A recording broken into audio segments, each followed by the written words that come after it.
2ನೆಯ ಅಧ್ಯಾಯ. ಜ್ಯೋತಿಶಾಸ್ತ್ರಜ್ಞರಿದ್ದ ಭೇಟಿ.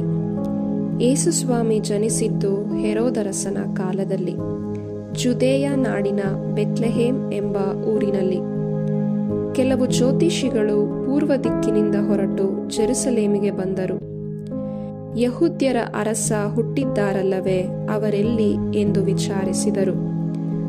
ಅವರನ್ನು ಸೂಚಿಸುವ ನಕ್ಷತ್ರ ಪೂರ್ವದಲ್ಲಿ ಉದಯಿಸಿದ್ದನ್ನು ಕಂಡು ಅವರನ್ನು ಆರಾಧಿಸಲು ಇಲ್ಲಿಗೆ ಬಂದಿದ್ದೇವೆ ಎಂದರು.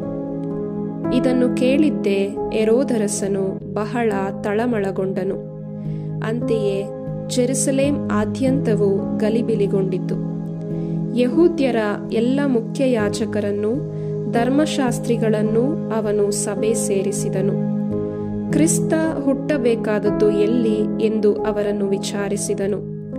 ಅದಕ್ಕೆ ಅವರು, ಜುದೇಯದಲ್ಲಿರುವ ಬೆತ್ಲೆಹೇಮಿನಲ್ಲೇ ಹುಟ್ಟುವನು, ಏಕೆಂದರೆ ಜುದೇಯ ನಾಡಿನ ಬೆತ್ಲೆಹೇಮೆ, ಜುದೇಯದ ಪ್ರಮುಖ ಪಟ್ಟಣಗಳಲ್ಲಿ ನೀನು ಅಲ್ಪಳೇನೂ ಅಲ್ಲ.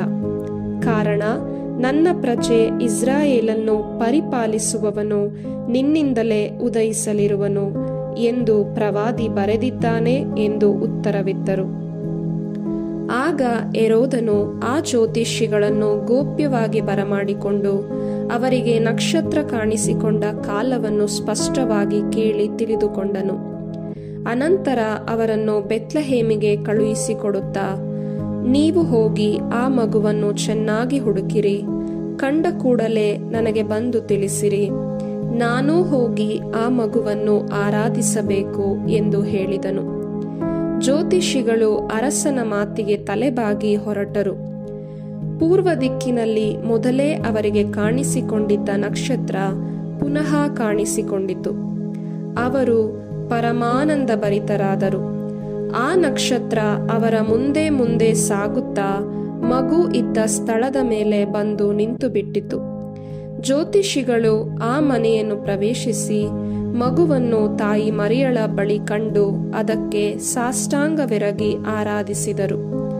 ತಮ್ಮ ತಮ್ಮ ಬೊಕ್ಕಸಗಳನ್ನು ಬಿಚ್ಚಿ ಚಿನ್ನ, ಪರಿಮಳ ದ್ರವ್ಯ ಮತ್ತು ರಕ್ತಬೋಳ ಇವುಗಳನ್ನು ಮಗುವಿಗೆ ಪಾದ ಕಾಣಿಕೆಯಾಗಿ ಸಮರ್ಪಿಸಿದರು. ಹೆರೋದನ ಬಳಿಗೆ ಹಿಂದಿರುಗಬಾರದೆಂದು ಕನಸಿನಲ್ಲಿ ದೈವಾಜ್ಞೆಯಾದ್ದರಿಂದ ಅವರು ಬೇರೆ ಮಾರ್ಗವಾಗಿ ತಮ್ಮ ದೇಶಕ್ಕೆ ಮರಳಿದರು. ಈಜಿಪ್ಟಿಗೆ ಪಲಾಯನ.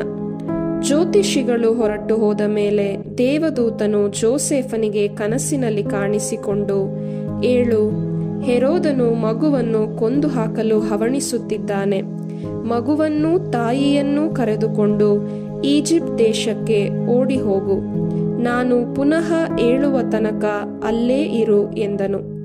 ಅದರಂತೆ ಜೋಸೆಫನು ಕೂಡಲೇ ಎದ್ದು ಮಗುವನ್ನು ತಾಯಿಯನ್ನು ರಾತ್ರೋರಾತ್ರಿಯಲ್ಲೇ ಕರೆದುಕೊಂಡು ಈಜಿಪ್ಟಿಗೆ ತೆರಳಿದನು. ಹೆರೋದನು ಸಾಯುವ ತನಕ ಅಲ್ಲೇ ಇದ್ದನು. ಈ ಪ್ರಕಾರ ಈಜಿಪ್ಟ್ ದೇಶದಿಂದ ನನ್ನ ಕುಮಾರನನ್ನು ಕರೆದೆನು ಎಂದು ಪ್ರವಾದಿಯ ಮುಖಾಂತರ ಸರ್ವೇಶ್ವರನು ಹೇಳಿದ್ದ ಪ್ರವಚನ ಈಡೇರಿತು. ಕೂಸುಗಳ ಕಗ್ಗೋಲೆ. ಜ್ಯೋತಿಷಿಗಳಿಂದ ತಾನು ವಂಚಿತನಾದೆ ಎಂದು ಅರಿತ ಹೆರೋದನು ರೋಷಾವೇಶಗೊಂಡನು. ಬೆತ್ಲೆಹೇಮಿಗೂ ಅದರ ಸುತ್ತಮುತ್ತಲಿಗೂ ಆಳುಗಳನ್ನು ಕಳುಹಿಸಿದನು. ತಾನು ಜ್ಯೋತಿಷಿಗಳಿಂದ ತಿಳಿದುಕೊಂಡಿದ್ದ ಕಾಲದ ಆಧಾರದ ಮೇಲೆ ಅಲ್ಲಿದ್ದ 2 ವರ್ಷಗಳಿಗೆ ಮೀರದ ಎಲ್ಲಾ ಗಂಡು ಮಕ್ಕಳನ್ನು ಕೊಂದು ಹಾಕಿಸಿದನು. ಕೇಳಿ ಬರುತ್ತಿದೆ ರಮಾ ಊರಿನೊಳು ರೋಧನ, ಗೋಳಾಟ, ಅಘೋರ ಆಕ್ರಂದನ. ಕಳೆದುಕೊಂಡ ಮಕ್ಕಳಿಗಾಗಿ ಗೋಳಿಡುತ್ತಿಹಳು ರಾಕೇಲಳು. ಇನ್ನಿಲ್ಲದವುಗಳಿಗಾಗಿ ಉಪಶಮನ ಒಲ್ಲೆನೆನ್ನುತ್ತಿಹಳು. ಪ್ರವಾದಿ ಯೆರೆಮೀಯನ ಈ ಪ್ರವಚನ ಅಂದು ಸತ್ಯವಾಯಿತು. ನಜರೇತಿನಲ್ಲಿ ನಿವಾಸ. ಹೆರೋದನು ಸತ್ತು ಹೋದನು. ಆಗ ಈಜಿಪ್ಟಿನಲ್ಲಿದ್ದ ಜೋಸೆಫನಿಗೆ ದೇವದೂತನು ಕನಸಿನಲ್ಲಿ ಕಾಣಿಸಿಕೊಂಡು, ಏಳು, ಮಗುವನ್ನೂ ತಾಯಿಯನ್ನೂ ಕರೆದುಕೊಂಡು ಇಸ್ರಾಯೇಲ್ ದೇಶಕ್ಕೆ ಹಿಂದಿರುಗು. ಮಗುವನ್ನು ಕೊಲ್ಲಬೇಕೆಂದಿದ್ದವರು ಸತ್ತು ಹೋದರು ಎಂದು ತಿಳಿಸಿದನು. ಜೋಸೆಫನು ಎದ್ದು ತಾಯಿಯನ್ನೂ ಮಗುವನ್ನು ಕರೆದುಕೊಂಡು ಇಸ್ರಾಯೇಲ್ ದೇಶಕ್ಕೆ ಬಂದನು. ಆದರೆ ಹೆರೋದನ ಮಗ ಅರ್ಕೆಲಾಯನು ತಂದೆಯ ಬದಲಿಗೆ ಜುದೇಯ ಪ್ರಾಂತ್ಯವನ್ನು ಆಳುತ್ತಿದ್ದಾನೆಂದು ಕೇಳಿ ಜೋಸೆಫನು ಅಲ್ಲಿಗೆ ಹೋಗಲು ಅಂಜಿದನು. ಕನಸಿನಲ್ಲಿ ತಾನು ಪಡೆದ ಆದೇಶದ ಪ್ರಕಾರ ಗಲಿಲೇಯ ಪ್ರಾಂತ್ಯಕ್ಕೆ ತೆರಳಿದನು. ಅಲ್ಲಿರುವ ನಜರೇತ್ ಊರನ್ನು ಸೇರಿ ವಾಸ ಮಾಡಿದನು. ಹೀಗೆ ಆತನನ್ನು ನಜರೇತಿನವನೆಂದು ಕರೆಯುವರು ಎಂಬ ಪ್ರವಚನ ನೆರವೇರಿತು.